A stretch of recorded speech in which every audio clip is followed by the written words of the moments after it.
Hey, it's Dorleen. Welcome to my channel and my creative life. I'm making a fun fold card today using a winter gnome from Printable Cuttable Creatables. I'll have a link to their website in the information box, as well as a link to my blog and my Instagram account.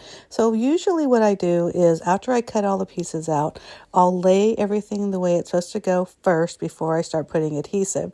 Now I decided not to do this time, but if you notice, you see how I kind of messed up a little bit on the first mitten. So that is the reason why I do it. So I'm not taking my own advice, which I should have, because I thought, oh, this looks pretty simple. You know what? It's always best just to lay it down just to be sure, but it was no big deal. So the rest, I just went ahead and used liquid adhesive to put all the pieces down. Super simple, very cute gnome. Now I have a birthday in December, and as well as my son.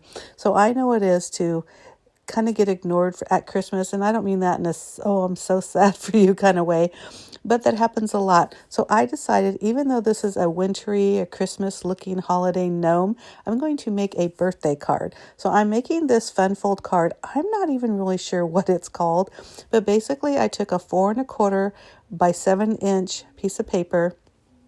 I scored it at 5.5. So basically what it is it's a A2 card, but it's going to have a gap in the middle. And so I'm going to take a piece of that leftover red cardstock to cut another 4 1/4 by 1.5 piece of paper. I'm trimming down the white to 4 by 4 by 4 by 4 by 4 by 1.25, and then the pattern paper 3 1/4 by 1 inch. But all that dimensions will be on my blog as well. So, but it's pretty simple to figure out. So when I started putting this down, I realized I didn't cut the right side of, or the correct side of that leftover piece of that card. So I went ahead and cut another one at 4 1/4 by 1.5. Look at, no big deal. But I also had to make sure that my gnome was going to be tall enough to have the top and bottom overlap these bottom and top sections, if that makes any sense. So that's key. If you have a small image that you're going to use, then this bottom piece that I'm cutting or that top piece that I cut off is going to have to be longer. I hope that makes sense. But once I figured out where I was putting it, once I laid all the mats together, I went ahead and put adhesive on the bottom portion of the gnome and also the top of the hat. But I wanted to make sure that the bottom edge was also even with the bottom edge of the card. So if you saw me, I kind of like knocked it down a little bit just to make 100% sure. See what I'm doing there? And then before I put that adhesive or press that adhesive down on the top, I made sure that it was going to sit correctly. But that's pretty much it. Now I wanted to put a white piece of paper in the inside of this card, so I just cut this scrap piece down by 4 by 5 1/4, kind of your standard mat for the inside of a card. And then once I did that, I just got a happy birthday stamp and put that in the opening area.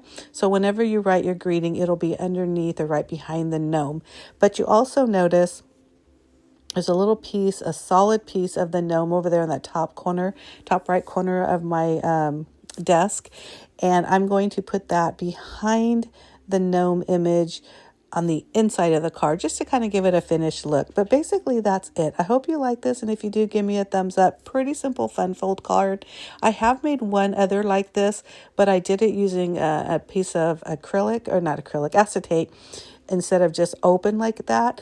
But this is much easier, especially if you don't have acetate or you don't feel like pulling it out, which was my case, being lazy. Just added some white highlights here and there. I always like some dots. It always makes things look cuter. No big deal. Definitely not necessary. But isn't this super cute? And then with that happy birthday greeting, it just gives it a different look. I mentioned before, if you haven't already subscribed to my channel, please go ahead and hit that subscribe button. You can also hit the notification bell. I do try to do at least 2 videos a week. One is always scrapbooking, and the other is whatever it is I'm creating in the command center, which is the name of my craft room and also my blog. Again, you can get all that information in the detail box down below. But again, I appreciate you watching. As always, I hope you had a happy holidays. I got real sick and wasn't able to post or do anything, which was really nice. My husband really said, sit down, rest, because I really wanted to push myself because it was just about a week before Christmas, and I did have some projects I needed to do. But you know what? Sometimes we overdo it, and it wasn't necessary, and it was actually kind of nice. I'm glad I listened to my hubby. I rested, and I got well pretty quickly, considering I probably could have lasted a lot longer. But anyhow, that's just a little bit about me. Happy New Year. Thank you again for watching. Make sure you hit that subscribe button, and thanks again for watching. Happy holidays. Bye.